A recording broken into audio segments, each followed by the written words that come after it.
अस्सलाम वालेकुम। अच्छा जी, लेक्चर 78 स्टार्ट करते हैं। मेरा वैसे आज का प्लान था आसिफ इंजीनियरिंग और ZL, ये दो सवाल मैं डिस्कस करूंगा, लेकिन बच्चों ने इसकी डिस्कशन में थोड़ा सा टाइम ले लिया, जिस वजह से मैंने AEL करवा दिया और ZL होमवर्क में चला गया। ठीक है, पर इंपॉर्टेंट क्वेश्चन है सारे। आज भी आप देखोगे कि हमारे कॉन्सेप्ट्स में कोई चेंज नहीं आना। ठीक है, इनकम स्टेटमेंट कैसे बनती है, बैलेंस शीट कैसे बनती है, इक्विटी कैसे बनती है, नोट कैसे बनता है, सब वैसे ही, सिर्फ एडजस्टमेंट बदल जाएगी। ठीक है ना, तो बस प्रैक्टिस चल रही है, टॉपिक हमारा तैयार है। ठीक है, तो आसिफ इंजीनियरिंग वाला सवाल मैं आपको करवाऊंगा, लेकिन उससे पहले कुछ क्वेश्चंस हैं। एक क्वेश्चन में करेक्शन, ये साकिब भाई ने गलती कर दी थी, वो करेक्शन कर लें। सबसे पहले क्वेश्चन बैंक नंबर 10 में आए, correction needed, page 506, correction needed. अच्छा, वैसे मसला कोई नहीं है, जो सवाल आपकी किताब में था ना, आपने उसके हिसाब से सोल्यूशन किया, अल्हम्दुलिल्लाह वो बिल्कुल सही होगा। उसका सोल्यूशन मैं आपके साथ शेयर करूं तो वो सही होगा, लेकिन मैं ये चाहूंगा, आई के अपने बदल दिया था ना सवाल इस दफा। ठीक है, तो सवाल भी बदल गया सारा, यहाँ से सारा सवाल में बदल दिया, सब कुछ बदल गया, लेकिन ये वाली चीज़ जो है ना, ये वाली चीज़, ये ऊपर बदलने से रह गई थी। ठीक है, ये आपको मैं ओरिजिनल वाला दिखा देता हूँ, ये ओपन करके बच्चों को दिखाया था, ये असल में ना एडजस्टमेंट 4, ये cash dividend interim final, bonus dividend interim final, ये ऐसे था। बाकी सारा सवाल बदल गया, लेकिन इनसे गलती से शायद हेडिंग पढ़ने से रह गई थी, जो मैंने चेंज करने की कही थी, तो अभी जुर्माना इनको बाद में होगा। तो ये कैश और बोनस इंटरिम फाइनल, ये इस तरह से था, ये देख लें, कैश बोनस इंटरिम फाइनल, ठीक है ना, सही है। और दूसरा डबल स्टार लगा हुआ था इसके साथ 20% के साथ। बहरहाल पहले आप इधर आके इसको सही करें अपनी किताबों में, फाइनल काट के लिख दें कैश डिविडेंड, इसको इंटरिम काट के लिख दें बोनस डिविडेंड, लिखें, जल्दी करें।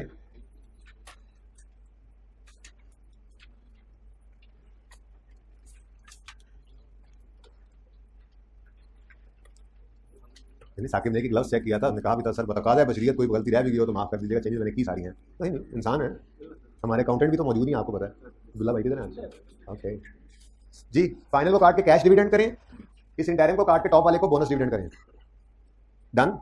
उसके बाद ये कैश को काटें, अब इसको करें इंटरिम, इस बोनस को काट करें फाइनल, इस कैश को काट करें इंटरिम, इस बोनस को काट करें फाइनल। ठीक है, हो गया सही, ध्यान से किया ना। जिनके पास किताब नहीं है, क्यों नहीं है, तो फिर पिक्चर ले लें, इसकी पिक्चर ले लें। ठीक है, इसकी पिक्चर ले लें, ये करेक्शन की पिक्चर ले लें। पेज नंबर अब मैं कैसे दिखाऊं आपको, वो तो ठीक है, पर आपको याद रहे लगे। पेज 506,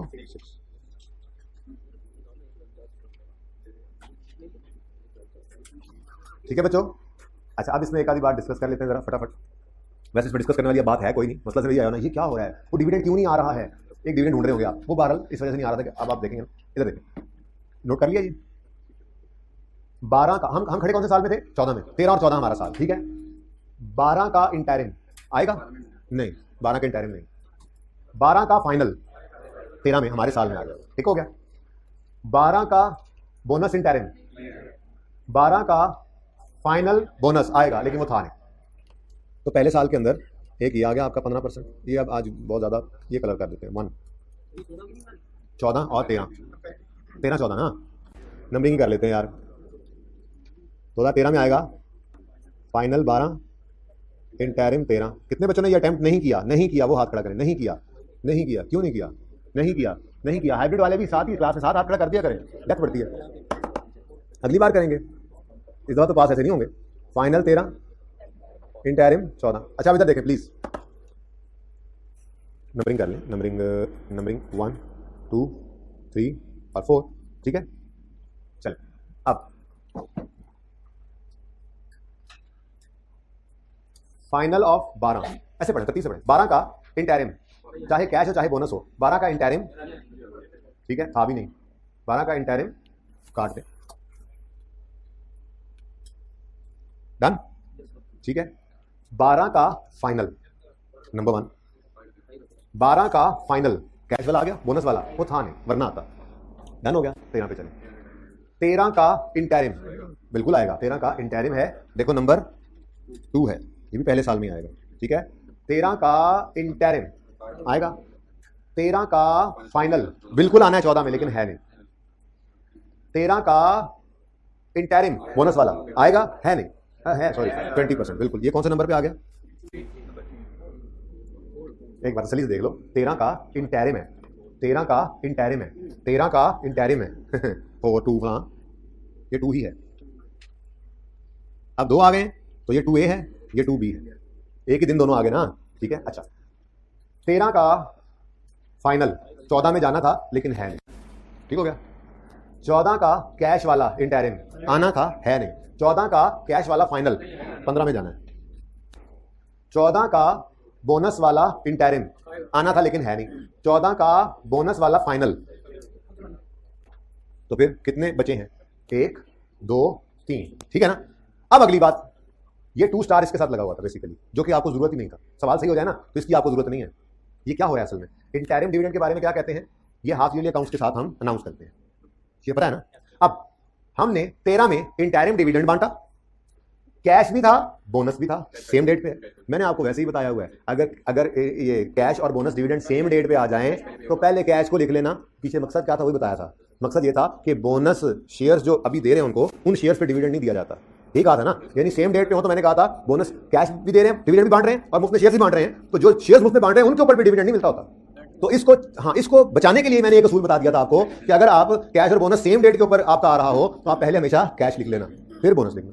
अब उन्होंने यही बात यहां पर लिखी थी कि ये 20% के साथ क्या कहते हैं, not entitled to cash dividend declared on the same day. तो ये ना भी बताते तो हमें वैसे ही पता है, ये सेम डे पे है ना। एक मिनट समझ तो आ गई, लेकिन इसको कुछ हो गया है। जो भाई आ जाओ जगह पे आ गया जी। 13 में हमने इंटरिम डिविडेंड बांटा, इंटरिम डिविडेंड कैश वाला भी और इंटरिम डिविडेंड बोनस वाला भी। तो इंटरिम डिविडेंड तो एक ही डेट पे होना है ना, विद हाफ ईयरली। तो विद हाफ ईयरली अकाउंट्स हमने इंटरिम डिविडेंड बांटा, कैश भी बोनस भी सेम डेट पे आ गए। क्या कहा हुआ है आपको? कैश को पहले लिखो, बोनस को बाद में, ताकि इसके ऊपर ये वाला डिविडेंड ना मिल जाए, ठीक है ना। अच्छा, अब होना क्या था, नंबर 1 और नंबर 2A और 2B ये तीनों आ जाने थे 13 वाले साल में। 13 वाले साल में 1 और 2 यही है ना, 3 और 4 है ही नहीं था सवाल में। तो दूसरे साल के अंदर आपको कोई डिविडेंड नजर नहीं आ रहा, ठीक है। इस क्वेश्चन को कितने बच्चों ने किया था? वैसे चले सोल्यूशन में गड़बड़ इसलिए लगी थी क्योंकि सवाल, वैसे वो सोल्यूशन आपके हिसाब से बिल्कुल ठीक है ना, लेकिन अब उसका सोल्यूशन देने के बजाय मैं ये कर रहा हूँ, आईके में सवाल बदल दिया था, मैंने सवाल बदला था, बस थोड़ा सा वो रह गया था बदलने से इनसे, तो आप वही सवाल रख लेना जो आईके ने बदल के दे दिया, ठीक है। अब इसका सोल्यूशन बिल्कुल आपका आईके वाला सोल्यूशन है, वो मैच हो जाएगा, ठीक है। और इसको ना अब आपने स्टिल होमवर्क ही रखना है, यानी कि इसको मेरी चाहत है कि आप इसको आप दोबारा से एक बार कर लेंगे, ठीक है। तो यहाँ पे मैं ऐड कर दूँ, पिछली क्लास में तो भूल गया था ऐड करना। कौन सा क्वेश्चन बैंक है ये? सबसे पहले यही करना ना, ये जल्दी हो जाएगा। सबसे पहले यही करना जी। Question bank 10 POL, question bank 7 KEL आपका होमवर्क है, और क्वेश्चन बैंक 8 ZL, ठीक है। डिस्कस कर लूंगा इनको मैं, ठीक है जी। तो क्वेश्चन बैंक नंबर 10 हो गया डिस्कस। चलें आगे और चलें क्वेश्चन बैंक 9 की तरफ आ जाए। कितने बच्चों ने अटेम्प्ट किया? बस कितने बच्चों ने क्वेश्चन बैंक 9 अटेम्प्ट किया है? हाथ खड़ा करें। 9 अटेम्प्ट किया है। हैबिट वाले क्यों नहीं हाथ खड़ा कर रहे? करके नहीं आए हुए? अच्छा, क्या वजह है? ईद मोड पे लग गए। ईद मोड ऑफिशियली आजकल ये मोड पूरे पाकिस्तान में चल रहा है ना। ईद के बाद करेंगे, जो भी काम आ जाए ईद के बाद करेंगे। ईद के बाद करते हैं, फलां काम ईद के बाद करते हैं।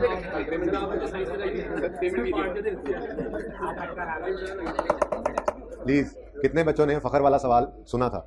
गुड, हैबिट वाले, गुड।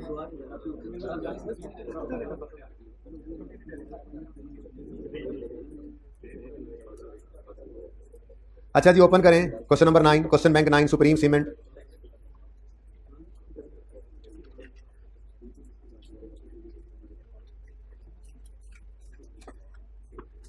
जी, इसमें एडजस्टमेंट 3 डिस्कस करता हूं मैं, बाकी तो सवाल के अंदर कोई मसला नहीं था मेरे ख्याल से। एडजस्टमेंट 3 नई चीज थी, कर लें। कितने बच्चों ने अटेम्प्ट किया हुआ ये? नहीं, इसमें एक बात है वो बतानी जरूरी है जी। Page 505 question bank number 9 supreme cement company limited, discuss करते हैं इसका पॉइंट 3। वैसे पॉइंट 2 में क्या लिखा हुआ है? पॉइंट 2 में लिखा है total comprehensive income for the year 10, 11, 12 unaudited was 42-40, क्योंकि आप यहां से तुमने बाहर ही जाना है, मतलब 42-40, 49-44 और 50-90। लेकिन क्या चीज? Total comprehensive. ये बड़ी मुसीबत थी। उसने हमें क्या बताया हुआ है कि ये टोटल कम्प्रिहेंसिव इनकम है 10, 11 और 12 की, लेकिन पूरे सवाल में कोई रिवैल्यूएशन नहीं है, ना सरप्लस ना लॉस, जो OCI को हिट करता था, ठीक है। तो इसका मतलब जो टोटल कम्प्रिहेंसिव इनकम वो पैट ही है। ये मैंने तैयारी करवाई आपको किसी ऐसे सवाल की जिसके अंदर वो आपको दे दे टोटल कम्प्रिहेंसिव इनकम और सरप्लस भी हो, और आपको प्रॉफिट रिटेन अर्निंग में लेके जाने वाली फिगर चाहिए हो। तो उसके लिए आप क्या करोगे? आप टोटल कम्प्रिहेंसिव इनकम इधर लिखोगे, यहाँ पे लिखोगे लेट्स से साल के अंदर 15 रुपए का सरप्लस है, तो फिर इसमें से 15 माइनस करोगे तो बाकी क्या आएगा? Balancing profit. अभी मैंने बैलेंसिंग प्रॉफिट निकाला है, उसने कहा टोटल कम्प्रिहेंसिव इनकम इतनी है। पूरे सवाल में कहीं रिवैल्यूएशन सरप्लस प्लस या माइनस नहीं हो रहा, तो फिर यहाँ पे कुछ भी नहीं आया, तो फिर बैलेंसिंग फिगर वही आ गया।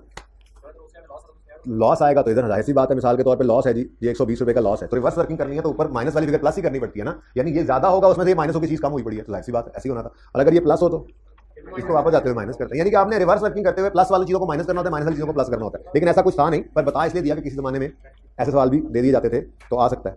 ये ऑडिटेड है, अनऑडिटेड भी कह सकते हैं ड्राफ्ट को, बिल्कुल, लेकिन सॉरी ये तो ऑडिटेड है, बोलते हुए लिखा। जो ड्राफ्ट होता है उसको ड्राफ्ट भी कह सकते हैं, अनऑडिटेड भी कह सकते हैं। इन्होंने अनऑडिटेड लिखा हुआ है, चलो कोई बात, इसी को ड्राफ्ट भी कहते हैं, इसी को अनऑडिटेड, ठीक है। तो ये वैसे ही बनाया मैंने, इसकी जरूरत तो कोई नहीं थी, लेकिन एक चीज़ सिखाई आपको कि कभी जो सवाल के अंदर टोटल कंप्रीहेंसिव इनकम दे दे और रिवैल्यूएशन सरप्लस की फिगर वगैरह भी बता दे या डाटा दे दे, ठीक है ना, जिससे आपको पता लग जाए कि for the year revaluation surplus hit हुआ है ओसीआई में, तो आपको पता है कि टोटल कंप्रीहेंसिव इनकम आपने नहीं पैट में लेके जानी होती, बल्कि पैट में तो ये रिटेन अर्निंग में लेके नहीं जानी होती, बल्कि रिटेन अर्निंग में तो पैट जाता है। तो जब पैट में जाना है और आपको टोटल कंप्रीहेंसिव इनकम दे और ओसीआई का आइटम बताए, तो फिर आपको बैलेंसिंग फिगर खुद निकालनी पड़ेगी, ठीक है। भाई जरा दूर होकर बैठ जाओ यार, इससे ना अहमद से थोड़ा दूर होकर बैठ जाओ, मैंने तो यहाँ से बाहर ही भेजना। हाँ पूछो मत ना। अच्छा चले, ये तो एक एडिशनल बात थी, इसकी कोई जरूरत नहीं थी, बहरहाल एहतियातन कर ली हमने, किसी मुश्किल सवाल की एडजस्टमेंट की तैयारी की। ये तैयारी ये होती है असल में पर्चे की, ऐसा कुछ अभी तक नजर नहीं आया पास पेपर में, ऐसा कुछ अभी तक नजर नहीं आया क्वेश्चन बैंक में। चलो यार ऐसा हो तो सकता है, अब पर्चे में वैसा हो जाता है, तो छोटी छोटी बातें होती है पर अहम होती हैं, इनको ध्यान से सुनना होता है और दिमाग में बिठाना होता है, ठीक है ना। बल्कि इसके बारे में लिख लो, मैं तो कहता हूँ लिखो यहाँ पर ना, ऐसे ही ये छोटी सी वर्किंग बना ली होगी आपने, उम्मीद है। मैं आपके लिए लिखवा रहा हूँ, पर्चे के लिए लिखवा रहा हूँ आपको। अगर सवाल में टोटल कंप्रीहेंसिव इनकम दे और ओसीआई के बारे में, ओसीआई आइटम के बारे में भी बता दे, और ओसीआई आइटम भी आ रहा हो, ऐसे करके।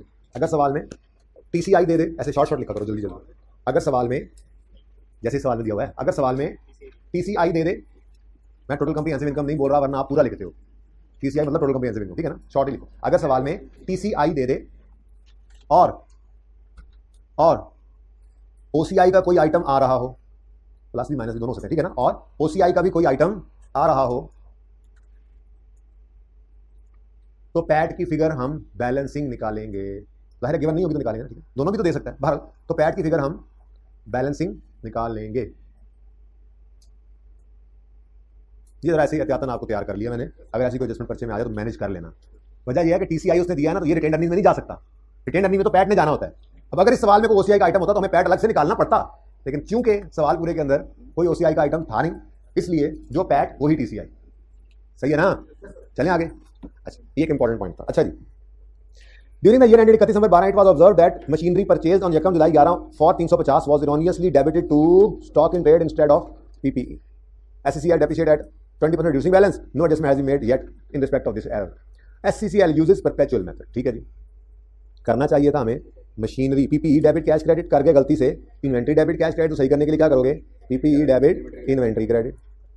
ठहर जाओ, कितने से 350 है। अच्छा अब एसेट बढ़ रहा है तो डेप्रिसिएशन को भी बढ़ा लें, डेप्रिसिएशन एक्सपेंस डेबिट और पीपीई या एक्यूमुलेटेड डेप्रिसिएशन क्रेडिट। अब इसके लिए छोटी सी वर्किंग करनी पड़ेगी, क्योंकि रिड्यूसिंग बैलेंस एक साल होता तो फिर ना करते, लेकिन अगले साल पे भी असर लेके जाना है, डेप्रिसिएशन का तो असर चलता है आगे। तो फिर हमने कहा जी 350 वाला एसेट है, जाहिर है उसने रिकॉर्ड नहीं किया ना, तो डेप्रिसिएशन चार्ज होने से रह गई है, तो जब हम एसेट रिकॉर्ड करें तो डेप्रिसिएशन भी चार्ज करके लाएंगे, तो मैंने रोक पहले ही लिख लिया ताकि ये गलती ना होने पाए, ठीक है। 350 इंटू 20% इंटू 6/12, तो 35 ही आ गया मेरे ख्याल से जी।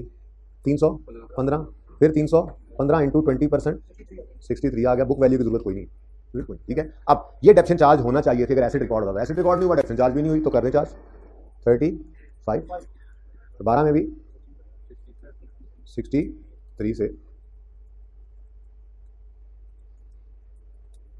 ठीक है। अच्छा अब सिर्फ चेंज इक्विटी बनानी थी, इसमें कॉन्सेप्ट एक छोटा सा बस वो देना है, वरना ये कोई एडजस्टमेंट डिस्कस करने वाली थी नहीं आपसे, ठीक है। अब हमने चेंज इक्विटी बनानी है यार, सोल्यूशन ओपन कर लेते जरा, कौन सा चैप्टर है ये, आइए सेट पेज नंबर बताओ जरा, नहीं सोल्यूशन दा 505, कौन सा वाला 9 है ना, ये जी बच्चों इधर देखो 35। अब हम प्रॉफिट एंड लॉस, हम चेंज इक्विटी बना रहे हैं, 12 में खड़े हैं ना, 12 और 11 की, तो ओपनिंग 2 बार नहीं आना था, 12 वाली गलती 12 के प्रॉफिट में सही करनी है, 11 वाली गलती 11 में। तो क्या गलती है जी, 11 के अंदर डेप्रिसिएशन एक्सपेंस डेबिट हो रहा है, बढ़ रहा है, एक्सपेंस बढ़ा तो प्रॉफिट कम, 12 में 63 से एक्सपेंस बढ़ा तो प्रॉफिट 63 से कम, अब ये भी प्रॉफिट कम नजर आ गया, चल जा यार से क्या तकलीफ हो गई है, और ये भी कम हो रहा है, ठीक है। नीचे कैलकुलेशन शो की हुई है, बाकी सारा सवाल नॉर्मल था। अब एक सवाल किसी के ज़हन में आया ही नहीं, हाँ ये सवाल किसी के ज़हन में आया ही नहीं, वो तो ठीक है, लेकिन इन्वेंट्री के गड़बड़ होने से तो हमारी कॉस्ट ऑफ सेल और प्रॉफिट नहीं गड़बड़ हो जाते थे। इन्वेंट्री को छेड़ने से तो आपको पता है कॉस्ट ऑफ सेल छिड़ जाती है, कॉस्ट ऑफ सेल छिड़ जाए तो प्रॉफिट छिड़ जाता है, तो क्या प्रॉफिट को छेड़ना नहीं चाहिए था। परपेचुअल सिस्टम में हम ऐसे तो करके कॉस्ट ऑफ सेल नहीं निकालते, तो पीरियोडिक सिस्टम में होता था opening plus purchase less closing is equal to cost of sale. अब इस क्लोजिंग को जो हमने छेड़ा तो ये भी छिड़ा और ये भी छिड़ा, ये कहां होता है? पीरियोडिक। ठीक है, परपेचुअल सिस्टम में कॉस्ट ऑफ सेल ऐसे निकलती ही नहीं है। परपेचुअल सिस्टम में तो सेल के वक्त दो एंट्रीज होती हैं, debtor debit sale credit normal जो इधर भी होती है पीरियोडिक में भी, और cost of sale debit inventory credit. Inventory का लेजर बन रहा होता है और कॉस्ट ऑफ सेल, हर सेल के ऊपर ये एंट्री पड़ती है, cost of sale debit inventory credit, cost of sale debit inventory credit, cost of sale debit inventory credit, और पीरियड एंड के ऊपर कॉस्ट ऑफ सेल का क्लोजिंग बैलेंस उस लेजर को उठाते हैं और वो लेजर ऐसे करके सीधा सामने बैलेंस दे देता है। यानी ये कॉस्ट ऑफ सेल कहां से निकली है? कॉस्ट ऑफ सेल के लेजर का क्लोजिंग है परपेचुअल सिस्टम में, ये कॉस्ट ऑफ सेल ऐसे नहीं निकली है। तो परपेचुअल सिस्टम यूज कर रहे हैं ना, तो बोलो, तो फिर उन्होंने गलती क्या की? उन्होंने गलती ये की परचेज के वक्त एंट्री होती है ना परपेचुअल सिस्टम में, इन्वेंट्री डेबिट क्रेडिट क्रेडिट, ठीक है ना। अच्छा, उन्होंने क्या कर दिया गलती से? उन्होंने पीपीई डेबिट करना था, गलती से ये एंट्री कर दी, तो सही हमने इस एंट्री को सही कर लिया। अब वो बैलेंस शीट के अंदर जो एंट्री ने जाना था वो गलत होगी। क्या कोई सेल किया इन्होंने, एंट्री गलत हुई होगी? नहीं, क्योंकि परपेचुअल सिस्टम के अंदर सेल के वक्त एंट्री होती है debtor debit sale credit, cost of sale debit inventory credit. पहली एंट्री होती है ये, किसी वक्त मैंने आज सोचा क्लास के अंदर ना बच्चों की थोड़ी शक्लें थोड़ी सी नजर आई, मुझे लगा कि शायद इनको थोड़ी सी रिवीजन करा देनी चाहिए, तो किसी वक्त मैं देख लेता हूँ। घर जाने से पहले एक बार समझ लेना, बेशक मैं भूल जाऊं तो। मतलब ये पीरियोडिक परपेचुअल एक सिंपल से सवाल से ना मैं आपको एंट्री तरह सिखा दूंगा, सिर्फ मेन। ठीक है, ओपनिंग स्टॉक की क्या एंट्री होती है, किस सिस्टम में होती है, किसमें नहीं होती है, क्लोजिंग की क्या एंट्री होती है, किसमें होती है, किसमें नहीं होती है, फिर परचेज की क्या एंट्री होती है, दोनों सिस्टम में सेल की क्या एंट्री होती है, ये मैं रिवाइज करवा दूंगा। ठीक है, लेकिन ये याद करवाना अगर मैं भूल जाऊँ। ओके, फिलहाल तो ये विद सेलिंग प्राइस होती है एंट्री, हाँ जी, और ये होती है विद कॉस्ट। जबकि पीरियोडिक सिस्टम के अंदर ऐसी कोई दूसरी एंट्री होती नहीं है, सिर्फ यही एंट्री होती है विद सेलिंग प्राइस। यहाँ पे तो कॉस्ट ऑफ सेल निकालने का तरीका ही क्या है? एंड में जाकर स्टॉक गिनते हैं, स्टॉक गिनकर उसको opening plus purchase less closing में वो डालते हैं, कॉस्ट ऑफ सेल वहां से जाकर निकलती है। तो ये सारी बात करने का मकसद सिर्फ ये था कि अगर ये पूरी कहानी है, अगर तो हम पीरियोडिक सिस्टम यूज कर रहे होते तो ये जो क्लोजिंग स्टॉक की गड़बड़ हुई है, क्लोजिंग स्टॉक की जो गड़बड़ हुई है, ये क्लोजिंग स्टॉक की गड़बड़ हमारे कॉस्ट ऑफ सेल को छेड़ती और प्रॉफिट को भी छेड़ती। खामोश हो ना तो हम पीरियोडिक अज्यूम कर लेते हो, ठीक है ना, लेकिन वो तो गलती बता रहा है, गलती ही सही पता लग रहा है कि प्रॉपर्टी प्लांट इक्विपमेंट को डेबिट करने की बजाय इन्वेंट्री का अकाउंट डेबिट कर दिया। और इन्वेंट्री अकाउंट तो बनता ही परपेचुअल सिस्टम में है। अगर ये ना बनता होता तो वो परचेजेस को गलत करता तो परचेजेस को डेबिट करता। बात समझ आ रही है? ठीक है ना। तो बहरहाल इन्वेंट्री को उसने डेबिट करते, तो परपेचुअल पीरियोडिक होता तो गड़बड़ थी, फिर क्लोजिंग सही करते तो कॉस्ट ऑफ सेल भी छिड़ती। लेकिन मसला क्या है? मसला है कि सिस्टम परपेचुअल था। परपेचुअल सिस्टम के अंदर कॉस्ट ऑफ सेल निकलती है कॉस्ट ऑफ सेल के लेजर से, यानी ये जो एंट्री पड़ती है ना, ये एंट्री आपने पहले इन्वेंट्री खरीदी, मैं ये इंशाल्लाह सवाल करवाऊंगा। मुझे समझ आ गई है कि बच्चों को जरूरत है, इंट्रो में बेशक पड़ा हुआ है तो ये रिवीजन की जरूरत है, करवा दूंगा। ठीक है, हो सकता है कल टाइम मिल जाए तो। जी, इन्वेंट्री का लेजर बनता है परपेचुअल सिस्टम में। जब आप इन्वेंट्री खरीद के लाते हैं तो आप एंट्री करते हैं इन्वेंट्री डेबिट क्रेडिटर या कैश क्रेडिट। ठीक है जी, ओके डन। और फिर यहां से जो क्लोजिंग होता है वो चला जाता है बैलेंस शीट में। ठीक है, उसके बाद जब जब सेल होगी, इधर होती है सेल, सामने ध्यान लगा दो, जब जब सेल होगी तो एक तो एंट्री होगी डेटर डेबिट सेल क्रेडिट, दूसरी एंट्री ये वाली होगी cost of sale debit inventory credit, cost of sale debit inventory credit, cost of sale debit inventory credit, cost of sale debit inventory credit. और पीरियड एंड पे ये closing balancing figure ये उठ के चली जाती है प्रॉफिट एंड लॉस के फेस। अब जब ये सिचुएशन सामने देखते हो तो गलती क्या हुई है? गलती उन्होंने ये की है कि एक पीपीई को यहां रिकॉर्ड कर लिया। अब उससे कॉस्ट ऑफ सेल पे कोई असर नहीं पड़ा क्योंकि परपेचुअल सिस्टम है। ये क्लोजिंग स्टॉक सिर्फ गलत हुआ तो ये क्लोजिंग स्टॉक सही हो जाएगा जब आप क्रेडिट करोगे तो, पीपीई को डेबिट करोगे तो। ये तो इंडिपेंडेंटली कैलकुलेट हुआ। ठीक है, वो बेटा मैंने कहा मैं एंट्रीज रिवाइज करवा दूंगा। मैं तो परचेज की वैसे इसी की उलट है बाय द वे, इसी एंट्री का उलट परचेज रिटर्न, सेल रिटर्न की एंट्री सेल का उलट, परचेज रिटर्न की एंट्री वैसे है ये, लेकिन मैंने रिवाइज नहीं करवाया। ठीक है, करवा दूंगा। आपने तो बड़ा सवाल किया, सादा बात है, समझ परचेज की एंट्री समझ आ रही है ना, इसी को उलट कर दोगे तो परचेज रिटर्न की एंट्री। ओके ओके, ये मैंने इसलिए जरा डिस्कस किया कि सवाल जहनों में आ सकता था, इन्वेंट्री हिट हुआ है तो प्रॉफिट क्यों नहीं हिट हुआ? ठीक है, तो वो इसलिए नहीं हिट हुआ। क्लियर है? चलें आगे। कोई क्वेश्चन? हाइब्रिड 1 2 कोई क्वेश्चन? जी चलें आगे और इजाजत दो। जास्त है, 2 सवाल हो गए डिस्कस, तीसरा है पास पेपर। जी जी, इसकी पिक्चर वैसे बनाने की जरूरत नहीं है मेरे ख्याल से, इसकी पिक्चर बनानी है। इसकी ना मैं चाह रहा हूं पिक्चर आप ना बनाएं, इसकी पिक्चर आप तब बनाएं जब मैं इसको रिवाइज कराऊं। आप नहीं बनाएंगे तो मुझे याद करवाएंगे तो मैं छोटा सवाल करूंगा, उसमें मैं आपको जनरल एंट्रीज भी सिखाऊंगा दोनों सिस्टम्स के अंदर, उसके अंदर मैं आपको लेजर्स बनाना भी सिखाऊंगा, उसके अंदर मैं आपको ट्रायल तक शायद ले जाऊं, तो एक दिन आधा पौना घंटा शायद लग जाए, छोटा सा सवाल को बना के लाऊंगा मैं। ठीक है ना, ताकि आपको समझ आ जाए परपेचुअल सिस्टम में कौन कौन से लेजर बनते हैं, इससे मैकेनिज्म क्या है, परपेचुअल जरा रिवाइज हो जाए। तो आप पिक्चर बना लोगे तो आप भी मुतमईन हो जाएगा, मैं भी मुतमईन हो जाऊंगा। तो इसलिए पिक्चर ना बनाओ, फिर भी बना रहे हैं लोग, चलो बना लो, लेकिन याद करवा देना। अगर नहीं याद कराओगे तो मैं भूल जाऊंगा क्योंकि इंट्रो में आपने पढ़ा हुआ है। बना लो। अच्छा जी, पास पेपर 4 के अंदर को मसला आया, ऑथराइज शेयर कैपिटल का एक लफ्ज था, वो इग्नोर करना था। वो होता क्या है वो पढ़ाना है। अभी स्टेटमेंट इक्विटी की थ्योरी रहती है ना उसमें, वैसे मैंने बताया है बच्चों को, आपको बता देता हूं। चलें ये याद करवाना, मुझे सवाल करवाऊंगा मैं, फिर देखते ना अगर होता तो देख। इतने दिनों से पीरियोडिक वाले तो चल रहा है, आज परपेचुअल आया तो आज वो देख लो ना। जी बोले रहती है तो कोई बात नहीं, हमको कल घर जा रहे हैं, आखिरी दिन है आज क्लासेस का, कल मंडे को पेपर है आई कैप का, जो रहता है बस लिख के रखना, एक सफा बना हुआ है पेंडेंसीज का। मुझे पता है प्रैक्टिस सेट 2 इतनी एक कम इंपॉर्टेंट चीज है कि वो उसकी बारी नहीं आ रही, आ जाएगी, जाता कहीं है। प्रैक्टिस सेट 2 जो है जिसमें 420 राइट सब्सक्रिप्शन मनी वाली एडजस्टमेंट रहती है, इतनी बार मैंने बोला है कि घर जाके 2 बार देखते तो खुद भी समझ आ जाती। खैर चलो, वो मैंने करवानी है, पेंडेंसीज में लिख के रखना।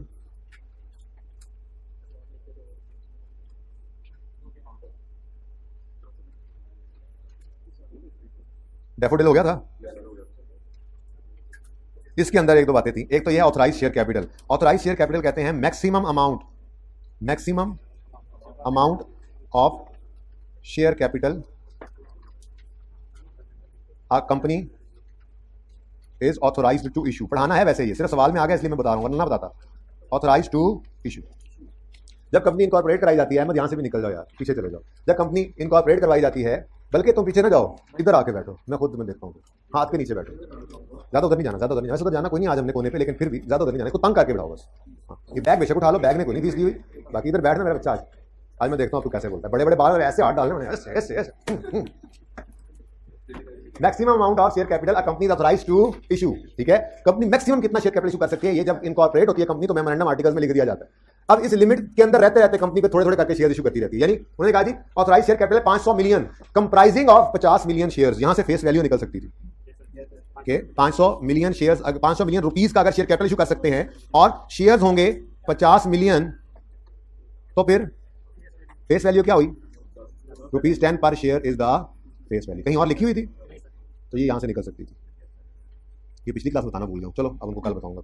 कल तो कट्ठी क्लास है ना, तो उसमें याद कराना, मैं फिर दोबारा इस बात को कर दूंगा एक बार ताकि उनको भी रिवाइज, मेरे जेहन से निकल गई। अच्छा सुने भाई, देखे 50 मिलियन शेयर्स इशू करने की अथॉरिटी है इनके पास, यानी मैक्सिमम लिमिट इनके पास क्या है, 50 मिलियन शेयर्स तक इशू कर सकते हैं। अब ये अपनी जिंदगी में 5, 10, 15, 20 करके थोड़े थोड़े करके इशू करते रहते हैं। 50 तक अब इन्हें कोई पाबंदी नहीं। हाँ, अगर 50 मिलियन से ऊपर जाना पड़ेगा शेयर्स, 50 मिलियन यानी 500 मिलियन रुपए या 50 मिलियन शेयर्स से ऊपर जाना पड़ेगा, तो मेमोरेंडम आर्टिकल्स फिर रिवाइज होंगे। सी लॉ के उस्ताद आपको बताएंगे जब आप पढ़ेंगे, तो फिर वो रिवीजन करके फिर जाके वो ऑथराइज शेयर कैपिटल को बढ़ाना पड़ता है और फिर जाके जो है वो नए शेयर इशू हो सकते हैं, ठीक है ना। लेकिन ये सारी बात के बाद इसको हमने क्या करना था, मतलब मुझे इस पूरी ब्रैकेट को इग्नोर करना था, सिवाय इसके मुझे और कोई जरूरत इसकी नहीं थी कि ये वर्किंग करूं यहाँ से, और ये सारी चीजें पता लग जानी थी ना जब हमने पढ़ना था ऑथराइज शेयर कैपिटल होता क्या। अभी तो मैं आपको पढ़ाऊंगा ऑथराइज शेयर कैपिटल, फिर इशूड, फिर सब्सक्राइब्ड, फिर पेड अप, ये सारे ही नाम हैं जो स्टेटमेंट इक्विटी के चैप्टर में पढ़े हुए हैं। पता नहीं कोई देखता भी है चैप्टर खत्म होने के बाद कि पता नहीं उस्ताद ने गोली कराई है या पढ़ाया, ये नहीं देखता। देखेंगे तो पता लगेगा क्या क्या कुछ पढ़ा होता है, जो पढ़ाए बगैर काम नहीं चलता। अपने पे भी जी जी, ये लें जी। चलें जी, अब अपना आज वाला सवाल शुरू करते हैं। कोई नहीं यार, पानी शानी पूछ रहे यार, आ जाओ। चाह पूछते नहीं हो, पीते हो तुम लोग, तो पूछते कहाँ। तुम सारे मिलके मुझे एक को चाय पिलाओ, कितना तुम लोगों को आसानी हो। नहीं नहीं, जज़ाकल्लाह। टॉपिक को मजबूत पकड़ना है, तो उसके लिए प्रैक्टिस जरूरी है। स्टेटमेंट ऑफ इक्विटी के सवालों में से शायद वो एक आधा डिस्कस होने से रह गया हो, लेकिन उसकी पिटाई आपको पता अभी भी चल रही है। तो इस IAS 8 के अंदर अब वैसे मेरी तरफ से तो मैं तो कल से खत्म की बैठा हूँ, लेकिन आज भी चल रहा है। ये मंडे, ट्यूसडे, वेडनेसडे को चलेगा, लेकिन साथ रेशियोज मिक्स हो जाएगा, थोड़ी थोड़ी थ्योरी पढ़ना शुरू कर देंगे। इसको तब तक नहीं छोड़ना जब तक सारे सवालों को अच्छी तरह से समझ ना लें। ये सारे सवालों को समझेंगे तो फिर पर्चे वाला नया सवाल इन्हीं में से कुछ ना कुछ जुगाड़ लगा के करेंगे ना, ठीक है। जैसे अब आप शुरू से देख लो, मैं ना अब आज साकिब को बुला दें, दानिश भी नहीं बैठे, साकिब भी नहीं बैठे, बुला दें उनको। अभी मुझे बताना है कि मैंने जाके को ये कहना है कि सारे सवाल जितने आपको करवाए हैं ना, बल्कि आप छोड़ें साकिब को और छोड़ें दानिश को, मुझे बताएं किस बच्चे के पास, मुझे मैं वर्किंग में एंट्रीज करता हूँ, जितने सवाल हमने अभी तक किए उन सबकी एंट्रीज मौजूद है। नहीं ये IAS 8 में प्रैक्टिस क्वेश्चन 1 वर्किंग 1 करते हैं ना हम, 1, 2, 3 साल के। Practice question 1, question bank 1, question bank 2, question bank 3 तो नोट वाला था, चलो। उसके बाद क्वेश्चन बैंक 5 मार्वलस, उसके बाद आज वाले की तो मैं यहीं पे कर रहा हूँ, ठीक है। ये सारे क्वेश्चंस की एंट्री जरा इस क्लास के बाद ले आए, मैं नोट कर लेता हूँ, और फिर जनरल एंट्रीज वाली रिक्वायरमेंट जो है ना वो एक ही बार हो सकता है कल 10 मिनट लगा के वो करना, ठीक है। तो कौन आएगा मेरे पास अभी क्लास के बाद? 1-2 बच्चे, ठीक है। कोई एक बच्चा अपना रजिस्टर देके मुझे उसी वक्त बैठ के, मेरे ज़हन में नहीं है ना कैसे क्या लफ्ज़ लिखा हुआ था, तो वो मैं वही वाली नोट कर लूंगा ना, तो फोटो कॉपी बल्कि कर लूंगा मैं उसी वक्त, आपको 2 मिनट में फ्री कर देंगे, ठीक है। जो बच्चा भी आ जाएगा, साफ सुथरा हो बस काम, और मुकम्मल हो, जिसको ये तसल्ली हो वो आए। अच्छा जी, और 4 के अंदर और कुछ था। हाँ, ऑन यकम मार्च CL इशूड 20 मिलियन शेयर्स। अब क्या सिर्फ राइट शेयर्स ही इशू हो सकते हैं? पहली बात, कंपनी वैसे ही नई बनी है, तो राइट तो होता है एग्जिस्टिंग शेयर होल्डर्स को, इसके तो कोई एग्जिस्टिंग शेयर होल्डर नहीं, तो आप बन रहे होने। और दूसरी बात, IPO भी एक चीज है, इनिशियल पब्लिक ऑफरिंग। जरूरी नहीं आप एग्जिस्टिंग शेयर होल्डर्स को शेयर इशू करें, आप बाहर दुनिया के लोगों को भी, जनरल पब्लिक को भी शेयर इशू कर सकते हैं। उसकी जरा लीगल फॉर्मेलिटी ज्यादा होती है, बस उसमें ये परसेंटेज वगैरह नहीं होती। नॉर्मली वो नंबर ऑफ शेयर्स ही बता देते हैं, दे भी सकता है। बहरहाल कोई एंट्री में फर्क नहीं है। राइट इशू और आईपीओ क्या है, दोनों ही शेयर इशू किए हुए, तो शेयर इशू करने की एंट्री एक ही जैसी होती है, चाहे वो एग्जिस्टिंग शेयर होल्डर्स को शेयर इशू करें, चाहे वो बाहर की दुनिया को करें। कैश आना है, फेस वैल्यू शेयर कैपिटल में जानी है, और ऊपर वाले शेयर प्रीमियम में, और नीचे वाले तो डिस्काउंट। तो चाहे आईपीओ, चाहे जनरल पब्लिक, चाहे बाहर के लोगों को शेयर इशू करें, चाहे एग्जिस्टिंग शेयर होल्डर्स को शेयर इशू करें, एंट्री कोई तब्दील नहीं होगी। ठीक है, ओके डन। देखो क्या कर रहे हैं।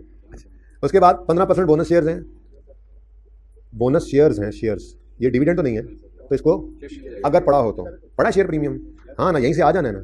10 फेस वैल्यू निकाली नहीं अभी, 10 वाला शेयर 18 में बेचा था तो 8 का प्रीमियम था ना, तो ये प्रीमियम यकम मार्च को आ चुका हुआ है। अब यकम अक्टूबर को बोनस शेयर इशू कर रहे हैं तो फिर शेयर प्रीमियम से करेंगे। लेकिन अगली लाइन फिर परेशान करने के लिए आईकैप की आदत, मार्केट प्राइस पर share immediately before announcement of bonus was, क्या करें इसका भाईजान, हमने तो बोनस को हमेशा फेस वैल्यू पे जो है रिकॉर्ड करना होता है, मार्केट प्राइस। हाँ, हो सकता है वो पार्ट बी के लिए अभी तो टॉपिक पढ़ना है ना, ईद के आते साथ ही इंशाल्लाह ये किताब उठा लो। ये मंडे वाले दिन मैं ईपीएस शुरू कर दूंगा या कैश लो, ताकि आप जो लेट आए उनको नुकसान तो हो ना। तो सुन रहे हैं ना, जाने में भी जल्दी, आने में भी देर। हाँ अच्छा, तो हो सकता है ईपीएस के टॉपिक के लिए फिर इस लाइन की कोई जरूरत हो, लेकिन फिलहाल इस सवाल में कोई जरूरत नहीं थी। बोनस शेयर्स किस पे इशू करते हैं हम हमेशा, फेस वैल्यू पे, तो ये उसने परेशान करने के लिए दिया हुआ, आपको इग्नोर किया, आगे बढ़े। फिर राइट इशू हुआ है और 12.5 पे ये भी।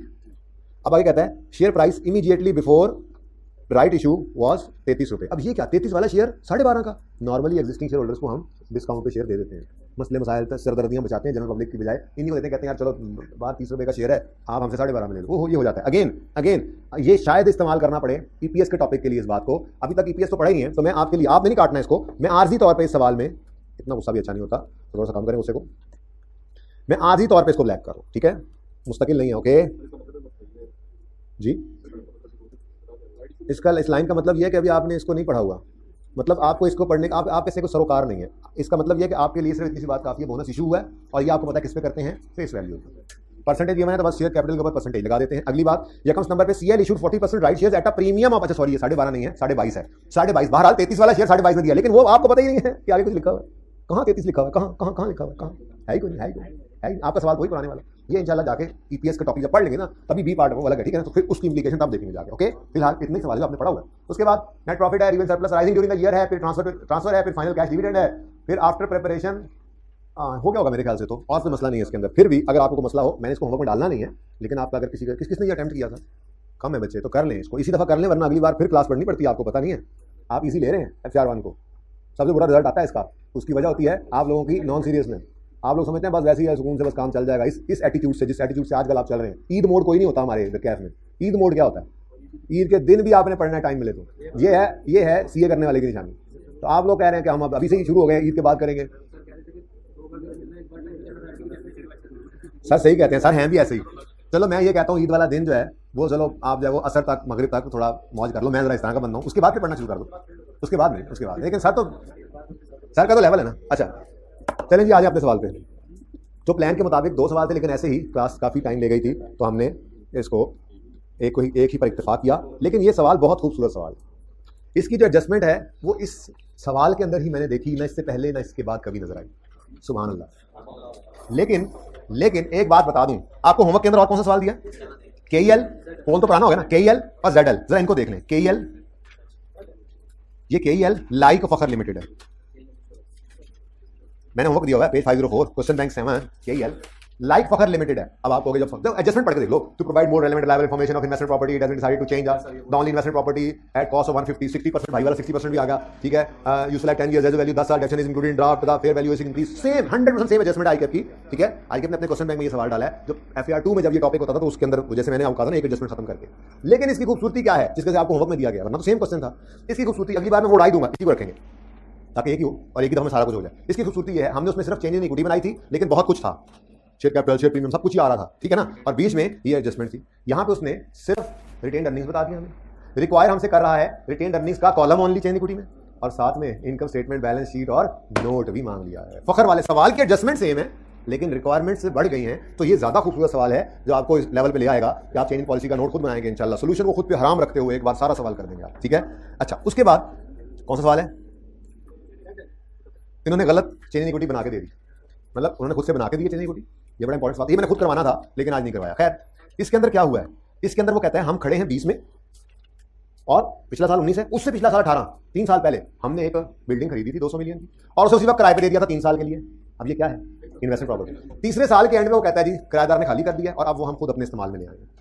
अब ये ट्रांसफर है, लेकिन ट्रांसफर ये बिजनेस पॉलिसी का चेंज होता है, ये अकाउंटिंग पॉलिसी का चेंज नहीं है। आपने IAS 16 में रखना है तो अकाउंटिंग पॉलिसी होगी कॉस्ट या फेयर वैल्यू मॉडल। आपने उसको ट्रांसफर कर दिया ना IAS 40 में, तो ये आपने यूज बदला था, क्लासिफिकेशन उधर से इधर ले आए हैं, ठीक है। इसकी ये चेंज पॉलिसी नहीं है। हाँ, अब आगे आपने फेयर वैल्यू मॉडल या कॉस्ट मॉडल रखना, ये फिर आपकी अकाउंटिंग पॉलिसी होती है और उसको चेंज करें तो फिर वो चेंज कराता है, ठीक है ना। अच्छा, ये तो हुआ 3 साल पहले बिल्डिंग लेके उसको रेंट पे दिया और उसको इन्वेस्टमेंट प्रॉपर्टी बनाया हुआ था। 3 साल बाद वो चला गया, हमने अपने यूज में कर ली। अब फाइनेंस मैनेजर साहब ने जब इसकी इंप्लीकेशंस देखने की नियत की तरह चेक करें इसको कैसे काउंटिंग करनी है, उस वक्त ही came to know that building has erroneously being reported as 3 साल पहले एक चीज इन्वेस्टमेंट प्रॉपर्टी थी।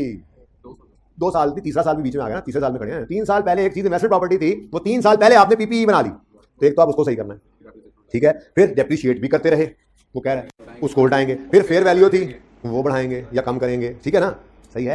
तो ये पॉलिसी चेंज नहीं है। आप फखर वाला सवाल और उसका भाई ये वाला सवाल, क्या नाम है इसका, काशिफ इंजीनियरिंग, इनमें क्या था, इन्वेस्टमेंट प्रॉपर्टी में ही रहते हुए फेयर वैल्यू मॉडल पर स्विच कराया था, चेंज इन पॉलिसी था दोनों सवालों में। लेकिन यहाँ पे क्या हो रहा है, यहाँ पे एक गलती हो गई है, किधर गया, एक गलती हो गई है 3 साल पहले, उस गलती को सही करना है, तो ये प्रायर ईयर है, ठीक है। तो उन्होंने क्या कहा, करेक्शन ऑफ एरर नोट बनाओ और रिटेन्ड अर्निंग्स का कॉलम भी बनाओ, कर लोगे इंशाल्लाह। तो फिर जी बेसिकली कैश देखें, एक चीज़ मैंने कल बच्चे क्लास के बाद भी आए थे, कहने लगे IAS 16 का कॉस्ट मॉडल हो, उससे रिवर्स मॉडल पे जाना, ये क्या है। मैंने कहा चेंज इन पॉलिसी है। तो उन्होंने कहा फिर हमने यहाँ क्यों नहीं पढ़ा, क्योंकि IAS 8 कहता है IAS 16 में जब कॉस्ट से फेयर वैल्यू मॉडल पे जाते हो है तो वो चेंज इन अकाउंटिंग पॉलिसी, लेकिन उसकी अकाउंटिंग मुझसे मत पूछो, रिट्रोस्पेक्टिव प्रोस्पेक्टिव मैं नहीं बताऊंगा कुछ भी। IAS 16 जैसे कहता है वैसे करो, वो हमने किया हुआ है। तो IAS 16 जो है ना, उसको भी मत सोचो, मैं थ्योरी पढ़ाऊंगा, छोटी मोटी बातें पढ़ा दूंगा। IAS 16 का कॉस्ट से रिवर्स मॉडल पे आना is a change in accounting policy but not treated under IAS 8, इसलिए यहाँ पे हमने उसका जिक्र कभी नहीं किया, ठीक है। बस छोड़ देना फिलहाल इस बात को, नॉट ट्रीटेड अंडर IAS 8, बस इतनी सी बात, ठीक है वो चेंज इन पॉलिसी, इसका मतलब फिर कहां ट्रीट करना है IAS 16, तो वो हमने किया हुआ है, वो बिल्कुल सही था। चलें जी, आज यहाँ से इंजीनियरिंग पे